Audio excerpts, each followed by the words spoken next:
அனைவருக்கும் வணக்கம்.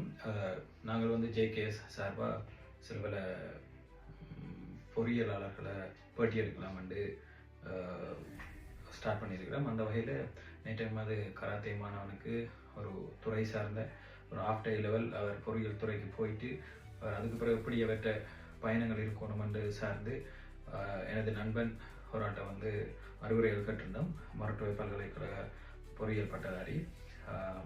ஆஸ்திரேலியா மற்றும் சிங்கப்பூர் போன்ற இடங்களில் வந்து சாஃப்ட்வேர் துறையில் நிறுவனங்களை நிறுவி ஒரு பெரிய ஒரு வெற்றிகரமான ஒரு ஏஐ தொழில்நுட்பம் எல்லாத்துலேயுமே சிறந்து விளங்குற ஒரு நண்பனை தான் வந்து இப்போ நாங்கள் வந்து பேட்டி எடுக்க போகிறோம். வணக்கம். வணக்கம் ருசி, எப்படி இருக்கிறீங்க? நல்லா இருக்கேன். நீங்கள் நல்லா இருப்பீங்கன்னு தெரியும். அந்த வகையில் உங்களை பற்றி சொல்லுங்கள். இந்த மொரட்டுவா கேம்பஸில் வந்து கம்ப்யூட்டர் சயின்ஸ் இன்ஜினியரிங் டிகிரி முடிச்சுட்டு ஸ்ரீலங்கா மற்றும் சிங்கப்பூரில் சாஃப்ட்வேர் டெவலப்மெண்ட் கம்பெனி ஸ்டார்ட் பண்ணினாங்க. அது வந்து மோஸ்ட்லி ஏஐ மற்றது ரோபோட்டிக்ஸ் மற்றது இண்டஸ்ட்ரி 4.0ன்னு சொல்லி அட்வான்ஸ் ஆட்டோமேஷன் அந்த டெக்னாலஜி தான் இருந்தது. அதுக்கு பிறகு அந்த கம்பெனி வந்து ஆஸ்திரேலியாவுக்கு விரிவுபடுத்தி இங்கேயும் நாங்கள் இந்த சர்வே வாங்கி கொண்டிருக்கிறோம். நாங்கள் வந்து advance manufacturing system, advance robotic system மற்றது ஏஐ மேனுஃபேக்சரிங், ஏஐயின் ரோலிங் ஸ்டாக் ஆப்ரேஷன் என்று சொல்லி எல்லா இண்டஸ்ட்ரியிலையும் எங்களோட டெக்னாலஜியை விரிவுபடுத்தி இருக்கிறோம். நன்றி உங்களோட இன்ட்ரடக்ஷனுக்கு. அந்த வகையில் இப்போ நாங்கள் நேராக விஷயத்துக்கு போவோம். இப்போ வந்து எங்களோட விஷயம் வந்து இப்போ ஏஐ வந்து இப்போ எல்லா துறையிலையும் வந்து ஒரு மிக முக்கியமான ஒரு பங்காற்றி கொண்டு வருது. அந்த வகையில் எதிர்காலத்தில் எந்தெந்த தொழில்கள் வந்து ஏஐயால் மிக வளர்ச்சி அடையும் மற்றது எந்தெந்த தொழில்கள் வந்து பாதிக்கப்படும் என்று உங்களோட தனிப்பட்ட ஒரு ஆராய்ச்சியாக இருக்குது? முக்கியமாக வந்து வளர்ச்சி அடைகிற தொழில்துறைகள்னு பார்த்தீங்கன்னா இந்த ரினியூவபிள் எனர்ஜி, சஸ்டைனபிள் அக்ரிகல்ச்சர் மற்றது இவி அண்டு சொல்லி அந்த துறைகள், அதாவது வந்து மெடிக்கலில் கூட இப்போ ரோபோட்டிக்ஸ் மெடிக்கல் அண்டு சொல்லி வந்துடுது. ஸோ அப்படி அந்த எல்லா துறையையும் வந்து அடுத்த கட்டத்துக்கு கொண்டு போய்க்கலாம். அது வளர்ச்சி அடைஞ்சு விடுவோம். இப்போ மைனிங் அண்டு நீங்கள் மைனிங் இண்டஸ்ட்ரியில் இருக்கிறீங்க. மைனிங் அண்டு பார்த்தீங்கன்னாலும் மைனிங்லேயும் உங்களுக்கு தெரியும் இப்போ ஏஐ தொழில்நுட்பம் வந்துட்டுது. அதே மாதிரி சிவில் இன்ஜினியரிங் பார்த்தாலும் சரி, எல்லா துறையிலையும் வந்து ஏஐ வந்து ஒரு முக்கிய பங்காக வந்து இப்போ கவர்மெண்ட்டும் சரி எல்லா அரசாங்கமும் வந்து ஏஐ வந்து ஒரு புது இனிஷியேட்டிவை அதுக்கு ரிசோர்ஸும் ஃபண்ட்ஸும் ரெக்கட் பண்ணி செய்கிறாங்க. இப்போ ஃப்யூச்சரில் வந்து ரினியூவபிள் எனர்ஜி, அடுத்தது சஸ்டைனபிள் அக்ரிகல்ச்சர் மற்றது அட்வான்ஸ் ரொபோட்டிக்ஸ் இந்த மெடிக்கல் அண்ட் மேனுஃபேக்சரிங் அதுகள்லாம் வந்து வளர்ச்சி அடைந்த தொழில்கள் பாதிக்கப்படும் என்று நம்புறீங்க? பாதிக்கப்படும் என்று சொல்றதுக்கு நாங்கள் எங்களை வளர்த்து கொள்ளாட்டிக்கு எல்லா தொழிலையும் நாங்கள் பாதிக்கப்படுவோம். அது 100%. உதாரணமாக நாங்கள் இப்போ ஏஐ என்று பெரும்பாலும் பார்க்குறது வந்து ஜெனரேட்டிவ் ஏஐன்றது நாங்கள் கேட்குறதுக்கு ஜெனரேட் பண்ணி தரம் பாதி. இந்த சாட் ஜிபிடி வெளிப்படையாக எல்லாருக்கும் தெரியும். அதே மாதிரி எலன் மாஸ்க் இந்த குரோக், அடுத்தது ஜெமினாய், பெர்ப்ளெக்சிட்டி அதெல்லாம் வந்து ஜெனரேட்டிவ் அண்ட் அனலிட்டிக்ஸ் ஏஐ. அந்த ஏஐ பாவிச்சு வந்து நாங்கள் வெளிப்படையாக செய்கிறோம். என்ன எங்களோட டே டு டே ஆக்டிவிட்டீஸை நாங்கள் ஈஸியாக ஹேண்டில் பண்ணி கொண்டு போகிறோம். ஓகே, அது ஒரு நல்ல விஷயம். இப்போ அந்த வகையில் நாங்கள் ஸ்ட்ரைட்டாக விஷயத்துக்கு வந்தோம்னா ஏ லெவல் எடுத்த இப்போ மாணவருக்கு நம்ம கட்டடியில் ஏ லெவல் எக்ஸாம் வந்து முடியும் போது சில பேருக்கு முடிஞ்சது. அப்படி எடுத்த மாணவர்கள் அவை வந்து ஏஐ துறையெல்லாம் வந்து வேண்டிய எதிர்காலத்தை திட்டமிட போயினோம்னா அவை இந்த காலப்பகுதியை இப்போ ஏ லெவல் எடுத்ததுலேருந்து யூனிவர்சிட்டி போக மட்டும் அவை கண்ட ஒரு வருஷ காலப்பகுதியாக தான் ஆகும். அந்த காலப்பகுதியை அதை எப்படி வந்து அவைக்கு பிரயோசனமான வகையில் அதை யூஸ் பண்ணி கொள்ளணும் என்ற ஒரு கேள்வியை தான் நம்மள்ட்ட மிக முக்கியமாக கேட்கணும்னு விரும்புகிறேன். ஏன்னா இப்போ அந்த காலப்பகுதியில் இப்போ பழைய ட்ரெடிஷனில் நாங்கள் அதை படிக்கிறோம் இதை படிக்கிறோம்னு நேரத்தை வீணாக்குறதெல்லாம் பார்க்க நாங்கள் எந்த இலக்கை நோக்கி போகிறோமோ அது சார்ந்த விஷயங்களை வந்து நாங்கள் படிக்கல வந்து அதுக்கு அந்த டைமை வந்து வடிவாக யூட்டிலைஸ் பண்ணக்கூடியதாக இருக்கும். அந்த வகையில் யூனிவர்சிட்டி போகிறதுக்கு முதல் கிடையாது இந்த ஒரு வருஷ காலப்பகுதியில் எனக்கு ஷுவராக ஒரு இன்ஜினியரிங் கிடைக்கும் அண்டு இப்போ நம்புகிற மாணவன் வந்து என்னென்ன விஷயங்களை செய்யணும் என்றதை நீங்கள் நினைக்கிறீங்க? ஓகே, இது வந்து இன்ஜினியரிங் கிடைக்கும் என்று நம்புறவரும் சரி, ஃப்யூச்சரில் வந்து தான் எந்த துறையிலையும் சரி பிரகாசிக்க வேண்டும் என்று நினைக்கிறார்களும் சரி, அவர் இந்த ஏஐ துறையில் தேவையான ரிசோர்ஸஸை நீங்கள் படித்து கொள்ளலாம். அதுக்கு முக்கியமாக வந்து இப்போ எல்லாமே ஆன்லைனில் அவைலபிளாக இருக்குது. அப்போ ஆன்லைனில் அவைலபிளாக இருக்குன்னா எதை படிக்கிறது, எங்கே போகிறது, எங்கே வர்றதுன்றது தான் கேள்வி. இப்போ ஒன்றை படிக்க போனால் என்ன ஒன்றும் இருக்கும், இதை விட அது பெட்டர் மாதிரி தெரியும். ஸோ அதை வந்து நாங்கள் சரியான பாதை, அதாவது வந்து ஒன்று வந்து பர்ஃபெக்டாக டிசைன் பண்ணின கோர்ஸுகள், அதாவது வந்து கிட்ஸுக்கோ சரி ஸ்டூடெண்ட்ஸுக்கோ சரி அந்த இதுக்கு போகணும். அது வேறுமே வந்து கான் அகாடமி என்று இருக்குது. கான் அகாடமி. அடுத்தது எம்ஐடியில் ஓப்பன் கோர்ஸ் வேறு கிடக்கு. இந்த இதுகளை வந்து ஃப்ரீ சோர்சஸ் தான், ஃப்ரீ ரிசோர்ஸஸ். கான்ன்றது ஒரு வெப்சைட்டா இல்லாட்டி அது அகாடமி கோர்ஸ், அதாவது கோர்ஸ் அகாடமி, கான் அகாடமி. நாங்கள் ஆன்லைனில் ஃபாலோ பண்ணிக்கலாம். அதில் வந்து ஃபர்ஸ்ட்டாக பேசிக்காக வந்து உங்களுக்கு தேவையான என்னோட ஸ்பெல்லிங் வந்து KHAN அகாடமி, அந்த மாதிரி அந்த சகீர் கான் அந்த மாதிரி கான். அடுத்தது MIT open course ware. MIT வந்து அமெரிக்காவில் பெரிய யூனிவர்சிட்டி, அதில் ஃப்ரீ சோர்சஸ் எல்லாம் இருக்குது. அது நீங்கள் காசு கட்டி படிக்க வேண்டிய பெரிய கோர்சஸும் போக வேண்டியதில்லை, ஃப்ரீ. ரெண்டு விஷயம், கான்ன்றது வந்து மற்றது வந்து எம்ஐடி. அது மாதிரி கணக்கு இருக்குது. எனக்கு தெரிஞ்சது நான் ஃபாலோ பண்ணுறது, எனக்கு நான் மற்றது சரியோ பிள்ளையோ இதை விட பெட்டராக இருக்கலாம். இது நான் வந்து ரிசோர்ஸ்ஃபுல்லாக யூஸ் பண்ணி பாவிச்சு கொள்கிறேன். அதுக்கு அடுத்தது நாங்கள் வந்து டோன்ட் வெயிட் ஃபார், அதாவது வந்து கேம்பஸில் நான் இன்னும் 4 தொடக்கம் 5 வருஷமாக உங்களுக்கு டிகிரி வர்றதுக்கு, அது வரைக்கும் வெயிட் பண்ண வேண்டிய அவசியம் இல்லை. ஸோ இந்த கோர்சஸிலே படிச்சுக்கொள்ளலாம். Still learn, you can still learn என்ன இந்த இதில் வச்சு. அடுத்தது ஆண்ட்ரூன்னு சொல்லி ஒரு மெஷின் லேர்னிங் ஸ்பெஷலிஸ்ட், அதாவது மெஷின் லேர்னிங் ஒரு டியூட்டர் ஆள் இருக்கிறார். அது எல்லாருக்கும் தெரியும், இண்டஸ்ட்ரியில் இருக்கிற ஆள் இருக்கு. அவர் வந்து எல்லா விஷயத்தையும், ஒரு கம்ப்ளெக்ஸான விஷயத்தை வந்து வெரி சிம்பிளிஃபைடாக டயக்ராம்ஸ் எல்லாம் போட்டு இப்படி தான் டேட்டா ஃப்ளோ ஒர்க் பண்ணுது. உதாரணமாக நீங்கள் ஃபேஸ்புக் யூஸ் பண்ணுறீங்கன்னா ஒரு மெசேஜ் அடித்தா மற்ற ஆளுக்கு ரீச் ஆகுது. அது சிம்பிளாக இருக்கலாம், இல்லை நான் உங்களுக்கு ஹேண்ட் போட்டு உங்களுக்கு வரும். அது என்னென்று வருது, எந்த சர்வருக்கு போய் என்னென்று ரீச் ஆகி என்னென்ன அந்த குயிக்கில் லோ லேட்டன்சியோட வருது, அந்த டேட்டா ஸ்ட்ரக்சர். அப்போ அதுகளை பார்க்க அவைகளுக்கு ஒரு இன்ட்ரெஸ்ட் வரும். இது என்னன்னு லேர்ன் பண்ணணும். ஸோ அவற்றை ட்விட்டர்னு சொல்ல, அது அவர்கிட்ட எக்ஸ் இல்லாட்டி ஃபேஸ்புக் இதை நீங்கள் ஃபாலோ பண்ணீங்கன்னா அவர்கிட்ட அப்டேட்ஸ்களை பெற்றுக்கொள்ளலாம். அவர் எல்லா விஷயமும் இன்ட்ரெஸ்டிங்காக சொல்லுவார். பேங்க்ல ஒரு டிரான்சாக்ஷன் நடக்கிறது. பேர் என்ன சொன்னீங்க? Andrew, ANDREWNG, Andrew. ஸோ நான் அந்த டீட்டெயில் உங்களுக்கு தரேன், நீங்கள் வேணும்னா டிஸ்கிரிப்ஷனில் போட்டுக்கோங்க. கூகுள் கேரியர் சர்டிஃபிகேட் இருக்குது. அது வந்து ஃப்ரீ ரிசோர்ஸஸ் தான். எல்லாத்துலேயும் வந்து ஃப்ரீ ரிசோர்ஸஸும் இருக்குது. அடுத்தது வந்து பெய்ட் ரிசோர்ஸஸும் இருக்குது. நீங்கள் பெய்ட் ரிசோர்ஸுக்கு போக வேண்டிய அவசியம் இல்லை. இல்லை, இப்போ நீங்கள் தான் ஸ்டார்ட் பண்ணுறீங்க, இதை படிங்க. இதில் உங்களுக்கு இன்ட்ரெஸ்ட், இதை முடித்து உங்களுக்கு அடுத்து போகணும்னா தென் நீங்கள் அதை பற்றி யோசிச்சு கொள்ளலாம், உங்களுக்கு தேவையான.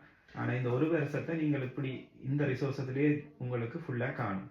ஓகே. இப்போ நான் இப்போ உங்கள்கிட்ட எனக்கு ஒன்றுமே தெரியாத அந்த வகையில் உங்கள்கிட்ட கேள்விப்பட்ட விஷயங்களில் வந்து இந்த கான் ஒரு ஃப்ரீ கோர்ஸ் மாதிரி ஒன்று இருக்குது. மற்ற வந்து எம்ஐடியில் கான் அகாடமி, அடுத்தது எம்ஐடி ஓப்பன் கோர்ஸ்வேர், அதே மாதிரி ஆண்ட்ரூண்ட அவர்கிட்ட ரிசோர்சஸ் அது வந்து யூடியூப்ஸ் எல்லாமே இருக்கு.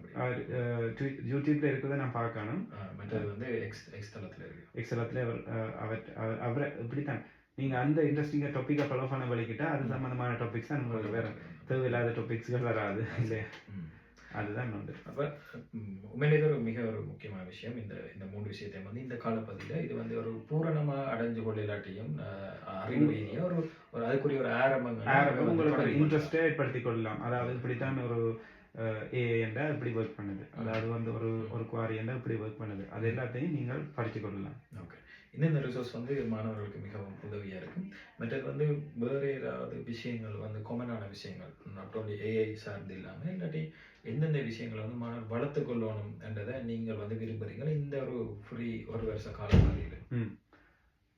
என்னோட ப்ரோசி நீங்கள் இப்போ கிட்டடியில் உங்கள் யூடியூப்பில் கோபிநாத் வந்து Perplexity CEO Srinivasan, doctor Aravind ஸ்ரீனிவாசனை பேட்டிங்கிறது பார்த்துருவீங்க. அவர் அது தமிழில் தான் இருக்க பேட்டி. அதை தெளிவாக சொல்லியிருப்பார்.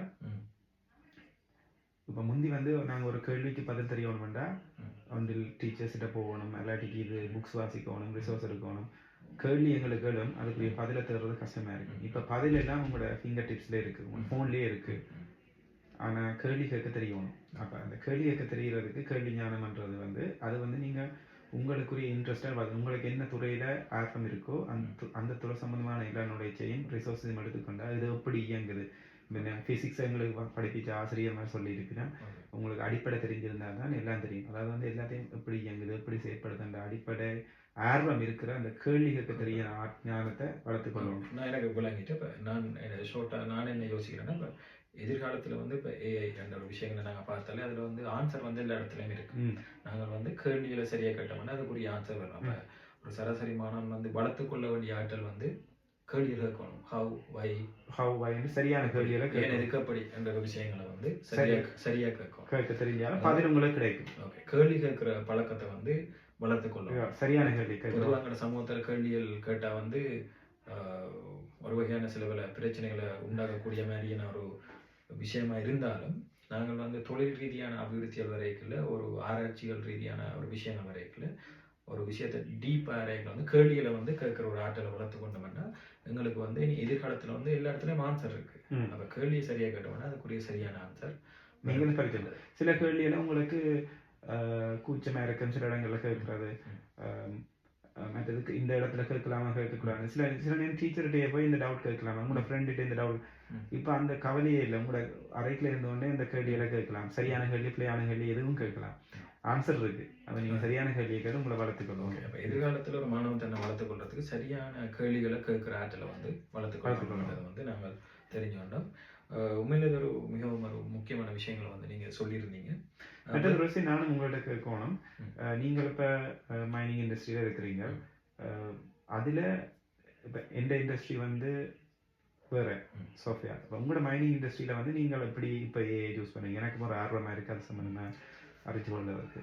இப்போ வந்து நாங்கள் வந்து இப்போ மைனிங் இண்டஸ்ட்ரி, ஜியோ டெக்னிக்கல் இதுகள் சார்ந்த தொழில்களில் நான் வந்து ஈடுபட்டு இருக்கிறபடியால் இப்போ வந்து ஏஐ வந்து நாங்கள் பல்வேறுபட்ட ப்ராஜெக்ட்ஸுகளை வந்து நாங்கள் பாவிச்சு கொண்டு வரோம். இப்போ ஒரு உதாரணமாக பார்த்தோம்னா ஒரு இடத்துல ஒரு நிலச்சரிவு வருதுன்னா நாங்கள் அந்த நிலச்சரிவு வர முதலே அதை இனங்காட்டுறதுக்கு வந்து நாங்கள் வந்து இப்போ ஏஐயை யூஸ் பண்ணுறோம். அதுவும் வந்து நாங்கள் அந்த இடத்துக்கு போகாமே அதுக்குரிய டிவைஸுகளை நாங்கள் அங்கே இன்ஸ்டால் பண்ணி நாங்கள் ரிமோட் மானிட்டரிங் தூரத்தில் இருந்தே அதுகளை மானிட்டர் பண்ணி அதுகளில் வர ரீடிங்ஸில் வச்சு எங்களோட குயின்ஸ்லாண்டில் நடக்கிற ஒரு நிலச்சரிவை வந்து மெல்பர்ன்ல இருந்தே அதை இனங்கண்டு அதுக்குரிய பாதைகளை வந்து ஆட்டோமேட்டிக்காக மூடுறதுக்குரிய சிஸ்டங்களை வந்து நாங்கள் போன 2024 அதை வந்து இன்ஸ்டால் பண்ணி மிக வெற்றிகரமாக இப்போ மோர் தென் 1 இயரில் போய் கொண்டிருக்கு.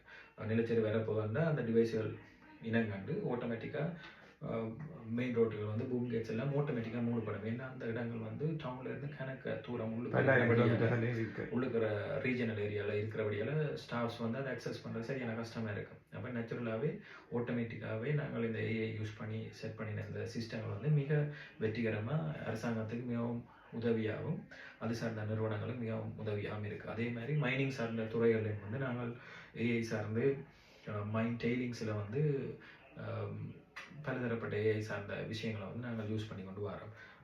கோல்டு எடுக்கிற மைன்ஸில் சரி அதுக்கெல்லாம் நம்ம வந்து இப்போ ரீசனாக நான் வந்து ஒர்க் பண்ணி கொண்டு இருக்கிற விஷயங்கள் வந்து அப்போ இதில் நான் கண்டு கொண்ட விஷயம் என்னென்னா இப்போ ஃப்யூச்சரில் வந்து ஒரு விஷயம் வந்து தேவைப்படும். அந்த விஷயத்தை ஏஐ சார்ந்து செஞ்சு அந்த அந்த பிரச்சனையை வந்து நாங்கள் சோல்வ் பண்ணினோம்னா அது வந்து மிகப்பெரிய ஒரு தொழிலாக இருக்கும். அதுதான் ஒருத்தர் இப்போ எல்லோரும் காசு உழைக்கணும், தொழில் செய்யணுமென்ற ஒரு ஆசை இருக்கும். அது எந்த புள்ளியில் மெயினாக இருக்குன்னா எந்த விஷயம் தேவையோ அதை செய்ய இல்லாத ஆட்கள் வந்து ஒரு ஆட்கள்கிட்ட சொல்லிக்கணும்னா அதுக்கு கெப்பாசிட்டி உள்ளால் அதை செஞ்சு முடிச்சு அது ஒரு தொழில். அதை நாங்கள் பில் பண்ணுவோம், அதுக்கு வந்து காசு வாங்குவோம். அதுதான் உழைக்கிறதுக்குரிய முறை. இப்போ எல்லா இண்டஸ்ட்ரியிலையும் வந்து இந்த ஏஐ சார்ந்த எதிர்கால தேவைகள் வந்து கணக்கே இருக்குது. அப்போ அதனால் எல்லா விஷயங்களையும் வந்து இந்த ஏஐ மூலமாக ஃபிக்ஸ் பண்ணி டைம் சேவிங்லேருந்து எல்லாமே சரியா மிகவும் ப்ரொடக்டிவான ஒரு விஷயம் வந்து ஈஸியாக செய்யக்கூடிய வழிமுறைகள் வந்து இருக்குது. நம்ம அதில் வந்து ப்ரோக்ராமிங் சார்ந்த நாலேஜ் இல்லாமல் எலக்ட்ரானிக்ஸ் சார்ந்து மற்றது ஒரு மெக்காட்ரானிக்ஸ் சார்ந்த எல்லா நாலேஜையும் மிக்ஸ் பண்ணி வரைக்கல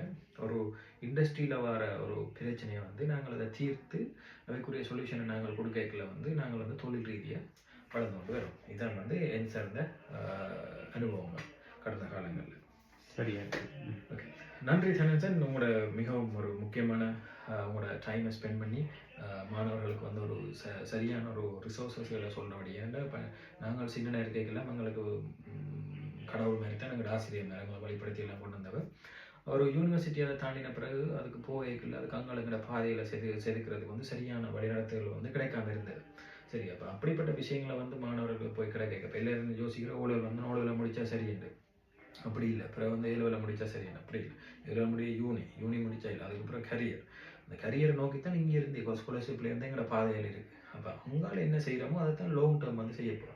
பாடசாலை வாழ்க்கை வந்து 20 வயசோட முடிஞ்சிடும். நாங்கள் வந்து 60 வயசு வேலை செய்ய போகிறோம்னா அங்கே இன்னொரு 40 வருஷம் இன்னொரு 3/2 3 பிரித்து 2 வங்காங்கள் இருக்குது. அப்போ அதுகளுக்கு சேர்ந்த எங்களோட பாதைகள் வந்து சரியாக இருந்தால் எதிர்கால திட்டமிடல் சரியா இருந்தா எங்களுக்கு எது பிடிச்சதோ அதை தொழிலா செய்யணும். அதுதான் வந்து ஒரு நிலையான ஒரு வெற்றியா ஒரு பெர்சனல் வாழ்க்கையிலையும் கொண்டு வரும், ஒரு தொழில் சார்ந்த வாழ்க்கையிலையும் கொண்டு வரும். நிச்சயம். அதுதான் என்னோட கருத்து. நன்றி தனுசன், உங்களோட டைமை ஸ்பெண்ட் பண்ணி இந்த பேட்டியில் கலந்து கொண்டதுக்கு. உங்களை சார்ந்த ஆல்ரெடி கணக்கு எனது கராத்தே மாணவர்கள் பெனிஃபிட் பெற்றிருக்கிறோம். உங்களை ஆல்ரெடி உங்களை இன்ட்ரோடியூஸ் பண்ணி உங்களோட வழிநடத்தல செஞ்சிருக்கிறேன். நீங்களாம் எங்களையும் வழிநடத்த நீங்கள்ன்றது எங்களோட பேட்ச்மேட் ஆகிறது தெரியும். நாட் ஓன்லி மீ, என் சார்ந்த ஒரு 4 மாணவர்களை நீங்கள் பாடசாலை பல்கலைக்கழக காலத்தில் வழிநடத்திய ஒரு நிலை கொண்டு வந்தீங்க. அந்த வகையில் உங்களோட நேரத்துக்கு நன்றி சொல்லி. ஓகே ரோசி, மிக்க நன்றி. மற்றது உங்களுடைய சேவை இப்படிப்பட்ட நீங்கள் சொன்ன மாதிரி இந்த தொழிலில் நீங்கள் சொன்னீங்க ஒரு விஷயத்தை தெரியாத ஆளில் வந்து விஷயத்தை நீங்கள் அந்த டெக்னாலஜியோ ஒரு சேவையோ தெரிஞ்சு இல்லாத இடத்துல நீங்கள் அந்த சேவையை வழங்கி அந்த தொழிலை வளர்த்துக்கொள்ளலாம். அது தொழிலை மட்டும் இல்லாமல் ஒரு மாணவர்களுக்கு ஒரு சரியான அட்வைஸ் ஆகும். அதாவது அந்த எங்கே அந்த கேப் இருக்குது அந்த ஐடென்டிஃபை பண்ணி தொழிலையும் சரி கல்வியிலையும் சரி அந்த கேப்பை நீங்கள் ஃபில் பண்ணுறதுக்கு செய்கிற இந்த சேவையும் பாராட்டுதலுக்குரியது. மிக்க நன்றி. ஓகே, நன்றி sir. Okay, thank you. All the best. Okay, thank you.